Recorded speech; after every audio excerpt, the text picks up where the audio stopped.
ofundisayo uVabakshini Maharaj. Ku-video yethu ebidlulile ngigcine ngasazange ngisavala kahle sikhuluma ngendaba yethu ye-mode ukuthi ukuthola ukuthi yiphi number ephindwe kaningi. Kodwa angithembe uyakhumbula kahle ukuthi yini mode. Adlulele ngifuna seke sikhulume ngendaba ye-sample. Siphinde sikhulume ngendaba ye-population amagama engiwabhalayo le ngifuna sikhulume indaba ye-sample ne-population uma sesikhuluma ngendaba yani ye-mean okusho ukuthi ngifuna sithole i-sample mean siphinde sithole ne-population mean. Athi ngibheke isibonelo sosebenza ngaso athi la ngiyadweba uMzansi Afrika ngithi ngifuna ukwenzani mhlawumbe ngifuna ukuthola ukuthi ubude bamadoda bonke ala eMzansi Afrika asithi mhlawumbe ngithi awu 150 million. Ngiyazi ukuthi abantu bala eMzansi Afrika bawona u150 million kodwa nje siyahlawumbisa phela sidinga ukusebenza. Asithi mhlawumbe lawo madoda ke akhona lapha eMzansi Afrika awu 150 million. Ngifuna ukuthola ukuthi ubude bamadoda bonke mangakanani. Kuyobe ngabe usuyathatha ke manje kodwa sobuye sibuyele kona sekube ukuthola i-population mean phela leyo. Kodwa ke kuzoba nzima ukuthi ngenze lokho. Ngizobe ngisabhizi ngisaqalana nabantu aba150 million bayashona amanye amadoda ayazalwa. Ngakho ngothi ngiqeda ngala ahambile amanye ayaqhamuka amanye ngala koba nzima koba into engeke yenzeke.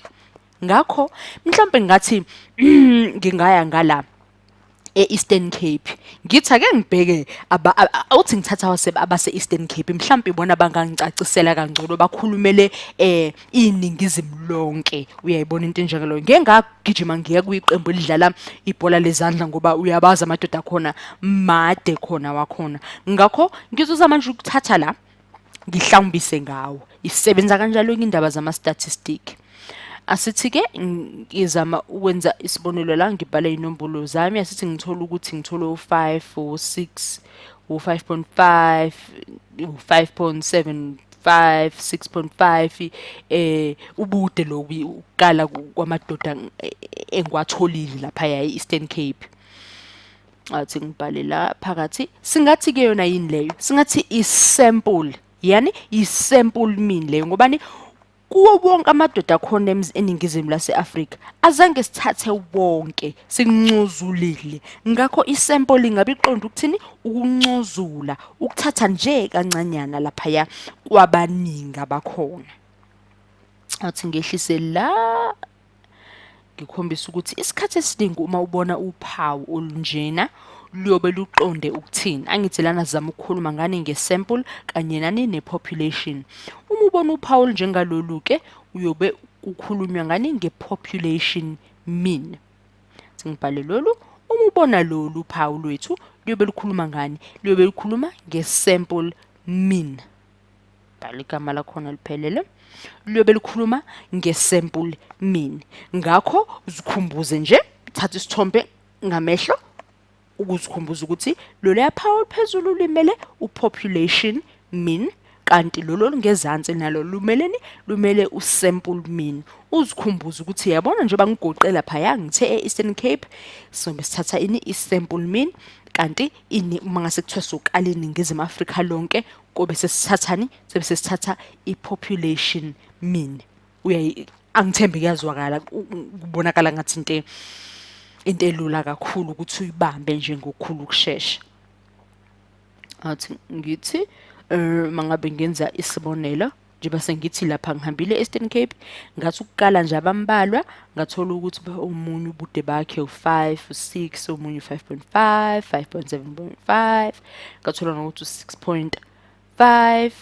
Ngibona ukuthi uma ngithi ngizama ukubhala la ngale impawu zami ube sengimisa kanjani. Uyabona ke bese ngibhala izimpawu zami lapha ngizehlisa ngubani ngo1 2 3 4 5 ukukhombisa ukuthi osuka ku-sample mean yethu umuntu esimqalile oqala wesibili wesithathu kanjalo uzofinyelela kulo nombolo yokugcina yomuntu lo osuka umqalile. Asibonela ukuthi bangase kuthiwe ngiyakuvula sesikhipha ngendlela yebalo uyabona ukuthi ngabe sengithini ngabe sengithi u-x wethu ngibe no-n minus 1, yabona, ngibe no-n minus 1 wethu, alula nje kamnandi kanjalo, dwebele ngezansi, ngibe no-n, sengizama ukuthi sibhale indlela mhlawumpe esingathini indlela yomthetho, iformula engabe mhlawumpe phela kuthiwa uyayisebenzisa uma usufika ukwenza ibalo ngayo lemphumela yobuyitholile. Asibone sithi 1, sibone ngapha ukuthi singathi n minus 1 ase equal 1, sifake u-n umkhulu, yabona. Khumbula-ke ukuze ngaso sonke isikhathi ungashawa into eyodwa, uyabona u-n omkhulu phezulu ukuthi uzobumeleni, uyobumela be-population, u-n omncane uyobumela bani, abe-sample.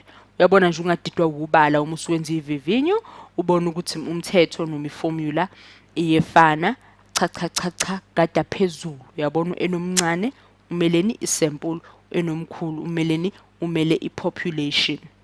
Uyabona? Ngithemba ukuthi ukutholile nje kwalula, wazwisisa kahle kahle ukuthi kanti uma kukhulunywa nge-sample mean phinde kukhulunywe ne-population mean kuqonde ukuthini.